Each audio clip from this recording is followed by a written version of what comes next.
और हमारे प्रभु सम्मेलन, सबसे पहला तो एजेंडा प्रभु सम्मेलन ही क्लियर करता है कि हम संवैधानिक मूल्यों को मानते हैं। दूसरा एजेंडा मैंने आपको बता दिया कि कमजोर वर्गों का हित ही हमारा एजेंडा है। भारतीय संविधान के जो मूल्य हैं, उद्देश्यों को पूरा करना ही हमारा एजेंडा है। जब भारतीय संविधान पूर्ण रूप से लागू होगा तभी लोग सुरक्षित होंगे, तभी लोग सशक्त होंगे। बॉलीवुड अभिनेत्री सांसद जी बॉलीवुड अभिनेत्री है दिशा पाटनी, बरेली की रहने वाली है। उनके घर पर ताबड़तोड़ फायरिंग की गई है। अभी तक कोई पुलिस उनके लिए गिरफ्तार नहीं कर पा रही, बदमाश हो गई। इस घटना को कैसे देखते हैं? मैं क्यों देखने लगा इस घटना को? वो तो अभिनेत्री है, उनको तो शायद जो है पुलिस सुरक्षा भी दे देगी, लेकिन यहाँ तो माँ बहनों के कितने बुरे हाल है, यहाँ पे छिपा हुआ थोड़ा ही है। अभी जसपुर में जो कश्यप समाज की एक बेटी के साथ जो अन्याय हुआ, मुझे तो उसको देखना है। जो अभी हरियाणा में जिस बेटी को जो है, आपको याद है मनीषा को 10-12 दिन उसको लेके आंदोलन चला, मुझे तो उन बेटियों को देखना है। और वो भी मुझे भी उनके प्रति भी संवेदना है, लेकिन मैं आपको स्पष्ट कर दूं कि ये वहां जहां हमला हुआ है वहां की सरकार को देखना है। अभी उत्तर प्रदेश को आज हम लोग देखने के लिए बैठे हैं क्या स्थिति है। जन्मदिन और 22 तारीख को जीएसटी दोनों का अलग अलग बता। देखिए प्रधानमंत्री जी हर चीज में, चाहे वो उनका जन्मदिन हो या कोई और विषय, उसको राजनीति से जरूर कनेक्ट करते हैं। अब आप ये समझिए कि 10 वाला बिस्कुट तो 10 का ही मिल रहा है, तो कितना फर्क पड़ रहा है इसका आइडिया आपको, मेरी जेब को, सबको जेब को लग जाएगा। अगर ये इतना बुरा था तो ये कई साल जो लोगों की जेब कटाई हुई है, इसका क्या जवाब है सरकार के पास? और अब कैसा क्या हुआ कि 240 पे आए हैं तो जीएसटी स्लैब अलग अलग कर दिए गए, उनमें जो है कटौती भी कर दी गई है। यानी कि जनता ने जो सबक सिखाया वोट के जरिए, और इससे जनता को धन्यवाद देना चाहिए कि अगर वो और थोड़ा सबक सिखा दे उत्तर प्रदेश में भी, तो मुझे लगता है कि अगली बार ये स्लैब और घट के जो है 5, 7, 8 के आसपास आ जाए। आज प्रधानमंत्री जी का जन्मदिन तो है, उनको उनके लिए मंगल कामना है, लेकिन आज ईवी पेरियार रामास्वामी नायकर जी का जन्मदिन है, उनको भी मेरी तरफ से बहुत सारे मंगल कामनाएं। इसका जवाब मुझसे काहे को मांग रहे हैं? आप मुख्यमंत्री से क्यों नहीं मांगते कि अगर उनकी सरकार में भाजपा कार्यकर्ता थाने पीट के मार जाता है या फिर एबीपी के कार्यकर्ताओं को पीटा जाता है, तो इसका जवाब आप मुख्यमंत्री से मांगे। बीजेपी के यहाँ बहुत बड़े बड़े नेता रहते होंगे, मंत्री रहते होंगे, उनसे पूछे। आप ऐसे पूछें जैसे मैं मुख्यमंत्री हूँ कि भाई मुझे कार्रवाई करनी है। मैं मुख्यमंत्री होता तो किसी की हिम्मत ही नहीं होती कि किसी कार्यकर्ता को थाने में पीट देते या मार देते। एक मिनट, आप एक सवाल पूछ चुके हैं इनको, आप उनकी मौर्य जी की बात तो नहीं कर रहे हैं। मैं बस आपको फिर ये कहना चाहता हूँ, सरकार शब्दों से कुछ कहती है लेकिन मनुस्मृति को मानने वाली सरकार उत्तर प्रदेश में है। यहाँ पिछड़े, अगर चाहे वो कासगंज हो या एटा हो, मैनपुरी हो, चाहे वो यादव समाज के लोग हों या मौर्य समाज के लोग हों या कुर्मी समाज के लोग हों, लगातार उनकी चोटी काट के इस तरह से माफी मंगवा के ये संदेश दिया जा रहा है। एक तरफ तो हिंदू भाईचारे की बात होती है कि सब हिंदू एक है, वहीं अगर कोई कथा करने का कार्य करता है तो जाति के आधार पर उसका शोषण, मैं इस बात से सहमत हूँ, ये संविधान के नियम विरुद्ध है। ऐसे लोगों पे कार्रवाई होनी चाहिए और सख्त कार्रवाई होनी चाहिए। क्या मानते हैं कि संविधान 50 लोगों की जान अगर मायने रखती तो बड़ी कार्रवाई होती। रेस्क्यू सेंटर बनाने का वादा किया था, जब तक नहीं बना। और 8-8 साल के बच्चे, भाइयों, मीडिया के भाइयों, सारे पुरुष पत्रकार भाई हैं, आपके भी परिवार होंगे, आपके बच्चे होंगे। आप सोचिए अगर एक नखून भी लगता है, सुई भी लगती है, तो कितनी तकलीफ होती है अपने बच्चे को। और जहां गुलदार उसके चिथड़े उड़ा दे रहा है, वो बच्चा भी इनको नहीं मिल पा रहा, तो हाथ अलग, पैर अलग, गर्दन अलग। आप समझिए वो परिवारों पर क्या बीतती होगी। इसलिए मेरे साथ साथ आपको भी इस आवाज को उठाना चाहिए जोर शोर से कि सरकार का संज्ञान ले। और गुलदारों को, मैं गुलदारों के भी खिलाफ नहीं हूँ, लेकिन गुलदार जब गांव में आ जाए, घर में घुस जाए, तो अपनी जीवन रक्षा करना हर व्यक्ति का अधिकार है। यूपी में संघर्ष हो गया, बिहार पे क्या? बिहार अभी दूर है। पार्टी, आपकी पार्टी का एजेंडा। आप मुस्लिम इतिहास की बात करते हैं, उत्तराखंड में मदरसा बोर्ड का खत्म कर दिया गया है, उस पे क्या है? मैं फिर आपसे कह रहा हूँ, ये सरकार मदरसा बोर्ड नहीं खत्म करेगी तो और क्या खत्म करेगी? आप इस सरकार से उम्मीद क्या कर सकती है? आज के समय में हिंदू मुस्लिम राजनीति का जो केंद्र बन गया है वो उत्तराखंड बन गया है। वहां से यूनिफॉर्म सिविल कोड पे भी चर्चा होती है, जिसका राइट जो है केंद्र को है, और वहां से मदरसा बोर्ड भी खत्म किया जाता है। अभी तो बहुत कुछ देखना बाकी। यही सरकार है जो कह रही थी कि मदरसे में पढ़ने वाले बच्चों को हम लोग लैपटॉप देंगे, हम लोग इनको डॉक्टर, इंजीनियर, आईएएस, आईपीएस बनाएंगे। लेकिन अब क्या हुआ, इसका जवाब भी सरकार को देना चाहिए। गाजीपुर में भाजपा कार्यकर्ता की पुलिस की पिटाई से खबर पड़ी कि सीवर के गंदे पानी से होकर बच्चों को स्कूल जाना पड़ रहा है। और मैं समझता हूँ स्कूल जो है भविष्य का मंदिर है, उसी में भविष्य बनता है, उसी में जो है भविष्य निर्माण होता है। तो अगर जो सरकार खड्डे ठीक नहीं कर पा रही, सीवरिंग की व्यवस्था सही नहीं कर पा रही, उस सरकार को जवाब देना आपने चाहिए। सड़कों की बहुत बात निकम्मी सरकार। आपने सड़कों की बात की, एक बात है आवारा पशुओं की बात, छुट्टा पशुओं की बात, छुट्टा पशुओं के लिए मैं सभा में भी बोला, मैंने यहाँ भी बोला कि छुट्टा पशुओं से बहुत नुकसान हो रहा है। एक बड़ा बड़ा नुकसान है, वाकई आपने सही मुद्दा उठाया, मैं आपका धन्यवाद देता हूँ।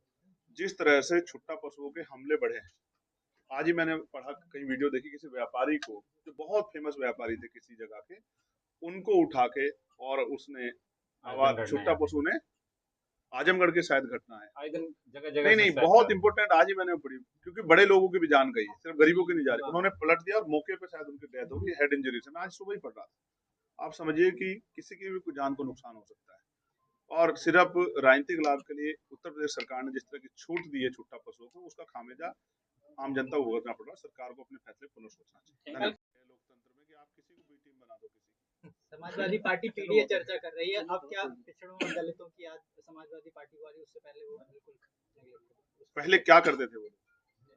ये वही पार्टी है ना जिन्होंने प्रमोशन रिजर्वेशन का बिल फाड़ा, जिन्होंने महापुरुषों के नाम पे बने सारे जिलों को बदल दिया।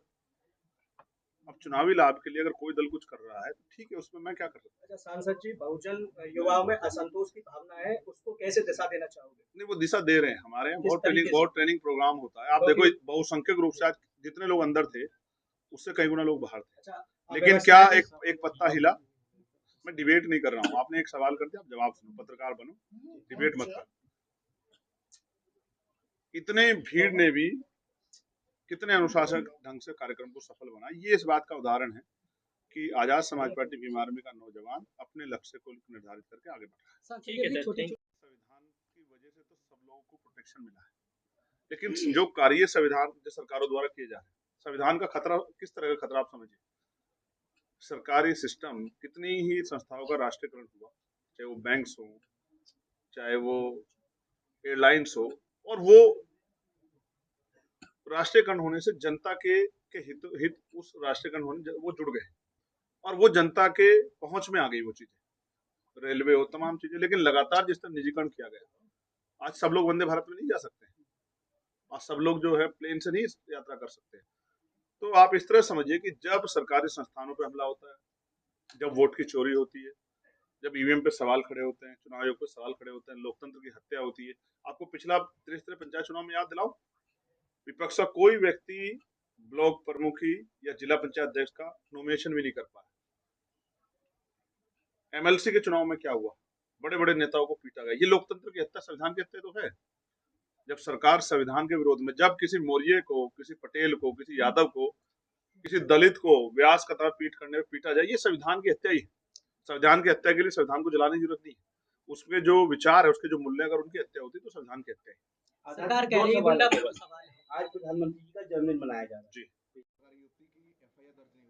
क्या मानते हैं अभी आप पुलिस की मतलब टॉलरेंस की बात कर रहे थे, रोडी आप पुलिस से खुद ही पूछ लीजिए।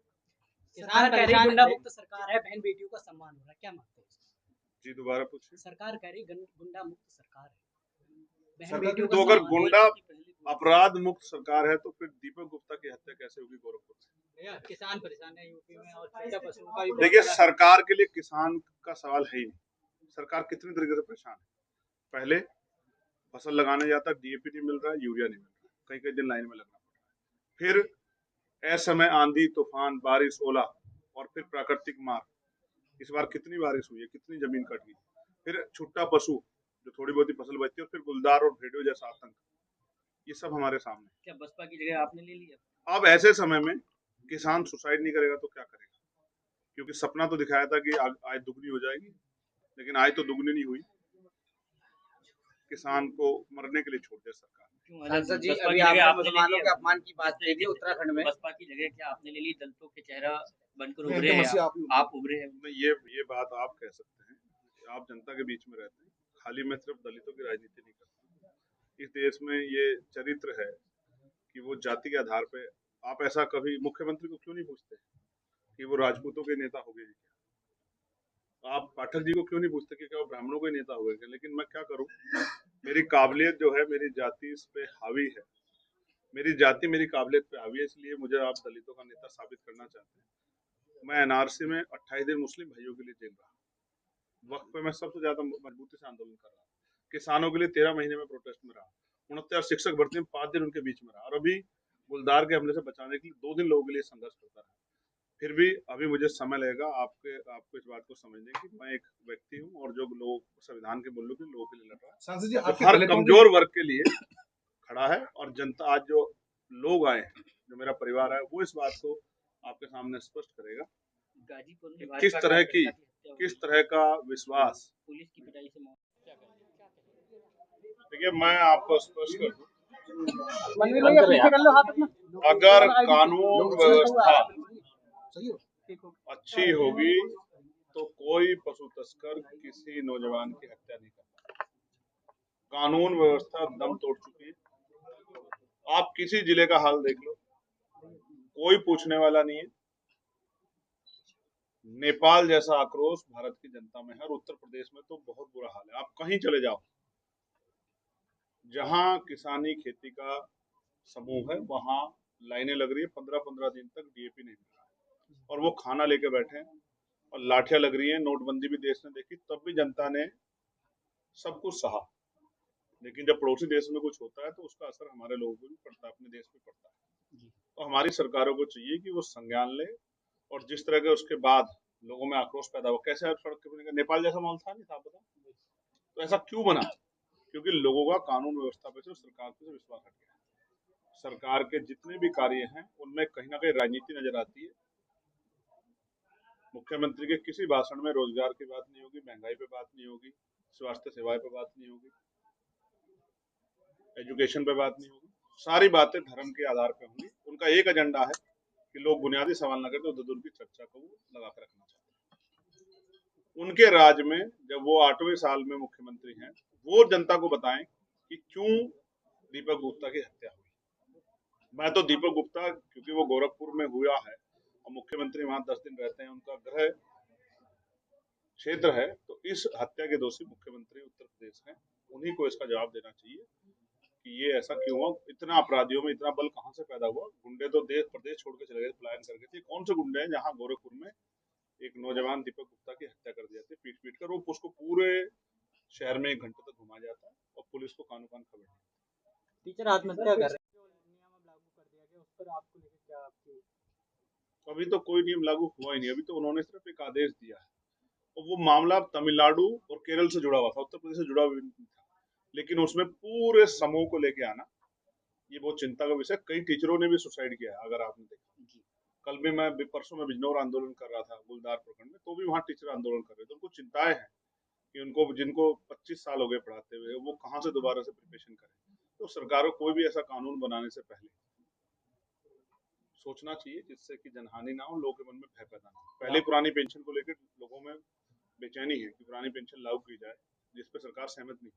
जगत गुरु रामभद्राचार्य ने मिनी पाकिस्तान कहा मेरठ को। उसी उत्तर प्रदेश को मुख्यमंत्री राम राज्य कहते हैं और जगत गुरु, जो आपने बताया, क्या नाम है उनका, राम भद्राचार्य, उसे मिनी पाकिस्तान बताते हैं। और यही मेरठ में आपको याद दिला दूं, ये सबसे क्रांति धरा है। 1857 का गदर यही से शुरू हुआ।